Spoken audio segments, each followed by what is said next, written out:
Washington. 20 Korean-American elected officials sent a letter to President Donald Trump on Thursday urging him to avoid dangerous language on North Korea and to instead focus on a peaceful, diplomatic solution to the tensions between Washington and Pyongyang.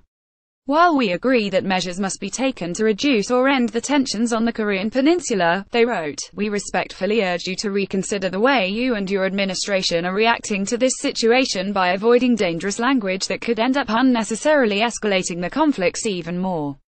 They also urged Trump to fully staff your State Department with policy experts who understand the Korean peninsula. The letter marks the first time Korean-American elected officials have joined together to speak publicly on a national issue, according to Virginia Dell. Mark Kim, who spearheaded the effort with Philadelphia City Council member Helen Jim. Earlier this week, Trump threatened to rain fire, fury, the likes of which this world has never seen before down on North Korea. Kim and Jim, both Democrats, realized they needed to bring Korean Americans' perspectives to the president's attention. I think it's incredibly important, especially as I'm watching generals, war hawks and pundits talk about Asia and its people as pretty much disposable collateral damage, Jim told HuffPost. The letter notes that there are 1.8 million Korean Americans in the United States. While they make up one of the fastest-growing immigrant communities in the country and the fifth-largest Asian community, there are no Korean Americans serving in Congress. Someone needed to share Korean Americans' concerns about the prospect of a new war on the Korean peninsula, Kim told HuffPost.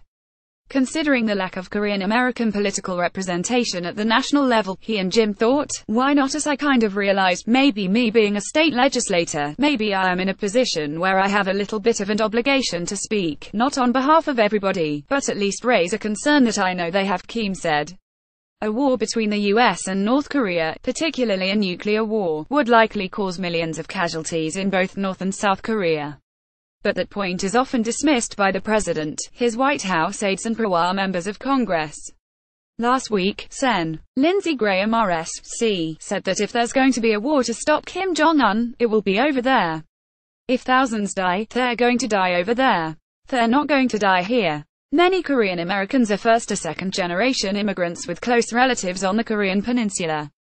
They don't see their family members as collateral damage, and they're not only worried about potential deaths in South Korea, but in the North as well. Mark Kim, Helen Jim, Virginia Dell. Mark Kim D. Left, and Philadelphia City Council member Helen Jim D. Right. Jim is a second-generation Korean American. Her father was born in Pyongyang before the Korean War, which separated him from his mother and sisters. Jim's grandmother has since died, but her aunts may still be living in the North. One of the things that has been really difficult is the idea that somehow the North Korean people and the South Korean people are completely different entities, when, in fact, we're one people divided by war, Jim said. She added, there's no question that I'm one of millions of Korean families who've seen our families torn apart by all of this. What we're looking for is not only an end to the brinksmanship and not only a peaceful resolution, we actually want to see a unified Korea. Noting that she is not naive about the North Korean dictatorship, Jim said, we just have to reject this narrative that somehow there's this othering of all of North Korea, including its people, because I think it's a danger to our humanity and civilization. Kim also noted that war on the Korean peninsula would threaten approximately 150,000 American citizens who currently live in South Korea. This includes 28,000 U.S. troops stationed in the Yongsan district of Seoul. The governor of Guam has made a similar point, noting the many American citizens who live on Pacific Islands.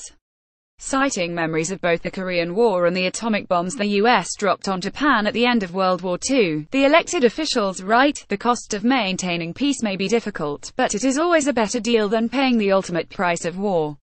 And when it comes to atomic and nuclear weapons, we must collectively say, never again. It's just the beginning of Korean American leaders' efforts to speak out on this issue, Jim and Kim said. Even though we're all Korean Americans serving in state and local elected positions, we've never really come together before this week on behalf of Korean Americans or Korean issues, mainly because we have just diverse constituencies, Kim said. It would be shocking to me for a community of that caliber and that relevance to just sit there and say this doesn't really affect us. Read the letter 20 Korean American elected officials sent to Trump below. August 10, 2017 President Donald J. Trump, The White House, 1600 Pennsylvania Avenue, Northwest Washington, D.C., 20500. Dear Mr. President, we are a group of Korean-American elected officials who serve at the state and local levels of governments throughout the United States.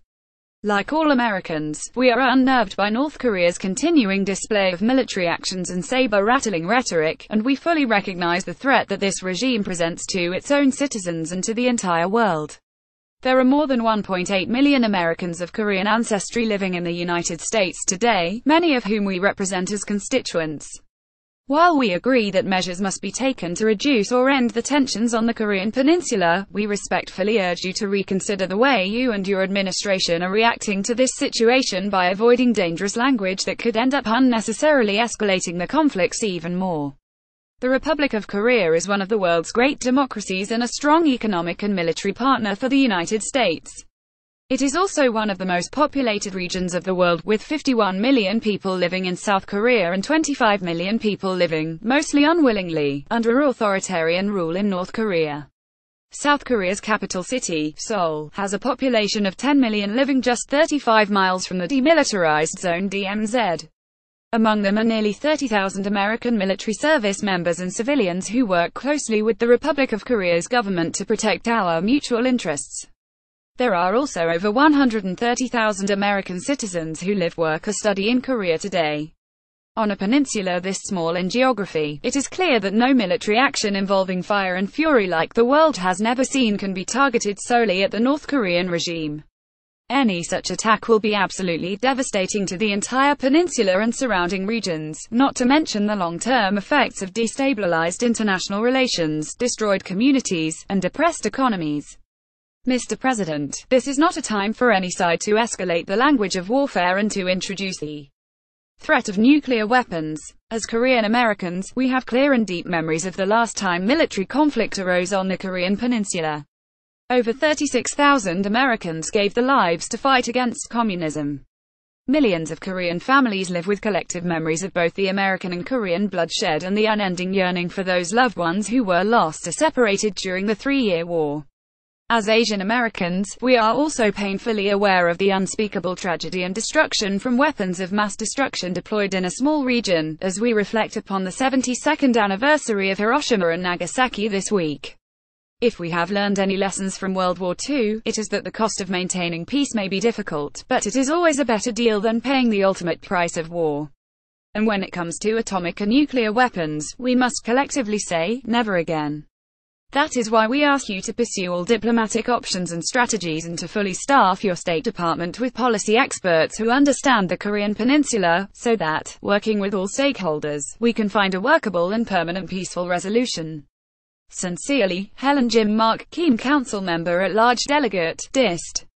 35 Philadelphia, PA Virginia House of Delegates Susan Shin Angulo, Freeholder, Camden County, NJ Mark Chang, Delegate, Dist. 32, Maryland House of Delegates Christopher Chung, Council Member, Borough of Palisades Park, NJ Grace Ham Cunningham, Council Member at Large, Herndon, VA Governor's Advisory Commission on Asian Pacific American Affairs, Pennsylvania Patty Kim, Representative Dist. 103, Pennsylvania House of Representatives Ron Kim, State Assemblyman, Dist. 40, New York State Assembly Peter Kwon, Council Member, SeaTac, Wajin Lee, School Board Member, Maine Township D. 207, Il Sylvia Chang Luke, State Representative, Dist. 25, Hi David Moon, Delegate, Dist. 20, Maryland House of Delegates Il Ryong Moon, School Board Member at Large, Fairfax County, VA David Eru, Council Member, District 4, Los Angeles, CA Dennis Shim, Council Member Ridgefield, NJ Marilyn Strickland, Mayor, Tacoma,